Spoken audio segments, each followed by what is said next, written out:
My mother-in-law was having a heart attack. My husband, a top cardiac surgeon, was the only one who could save her. I didn't call him for help. I just stood there and watched, my eyes cold, as she took her last agonizing breath in front of me. In my last life, when she had this heart attack, I called my husband immediately. He accused me of being a jealous, manipulative wife, faking an emergency just to drag him home. He refused to come. She died in the hospital. And when my father-in-law demanded to know why, my husband swore I had never called him, pinning the entire blame for his mother's death on me. The father-in-law, consumed by hatred, stabbed me to death. When I opened my eyes again, I was back on that very day. Eva, Dr. Chen is the only one who can perform this surgery. You have to get him here now. If he is not here within the hour, she is not going to make it. When I came to, my mother-in-law Helen was already on the hospital bed, her breath shallow and ragged. The situation was critical. On instinct, I pulled out my phone and started to walk away. But after 2 steps, the image of my father-in-law butchering me flashed through my mind. I hadn't died after the last stab wound. I remember looking down, my stomach a bloody, mangled mess. A shiver ran down my spine. My husband Liam loves to dodge responsibility, doesn't he? Well, not this time. The phone rang for what felt like an eternity before he finally picked up. What is it? Liam's voice was sharp with annoyance. My own voice trembled, thick with unshed tears. Liam, it is your mom. She has had a heart attack. We're at your hospital. And the head nurse said you are the only one who can do the surgery. You have to come, please. There was a pause, then his tone turned cold with fury. Eva, are you serious right now? I take Winona to the mall for a few hours and you pull a stunt like this. You are using my mother's life to score jealousy points. Have you lost your mind? No, I am not. I whimpered. She is really Liam, honey. I don't feel so good. A sweet, delicate voice cut me off. Winona, are you okay?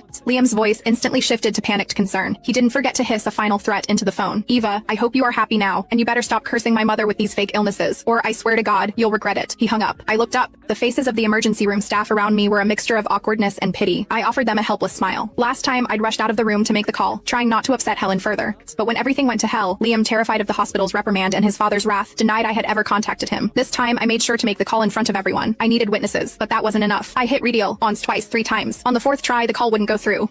He'd blocked me. I leaned over Helen's bed. Mom, just hang on. Liam wouldn't just leave you. She was still conscious. As I said those words, her monitor shrieked, the lines going haywire. The doctors and nurses jolted into action, a chaotic ballet of desperation. The head nurse pulled me out of the room, her face grim. Eva, her situation is deteriorating rapidly. I don't care how you do it, but you need to get Dr. Chen here now. But he won't answer my calls, I cried, my voice thick with panic. Then try someone else's phone. Disappeared back into the room, leaving me alone in the hallway. Simone, Elsa's phone. I borrowed phones from 2 different nurses. Both times, as soon as Liam heard my voice, he hung up. The head nurse had given me a direct order. I had to find another way. Wiping my tears, I opened the app for the city's biggest live streamer, a guy who ran a channel called HelpForce Live. I sent the biggest virtual gift they had. A moment later, I was live with him. Hello, HelpForce. I began, my voice choked with sobs. I am just a regular person, but I am in a terrible situation. My mother-in-law has had a sudden heart attack, and Dr. Liam Chen is the only surgeon who can save her. But he won't take my calls. He is at the city center mall right now. If anyone sees him, please tell him to get to St. Jude's Hospital immediately. His mother only has about 40 minutes left. I finished, my whole body shaking, and sent the streamer a photo of Liam. The streamer hesitated. Ma'am, I understand you are upset, but doctors have private lives too. We can't just ambush him because you say it is an emergency. This could be a serious invasion of his privacy. So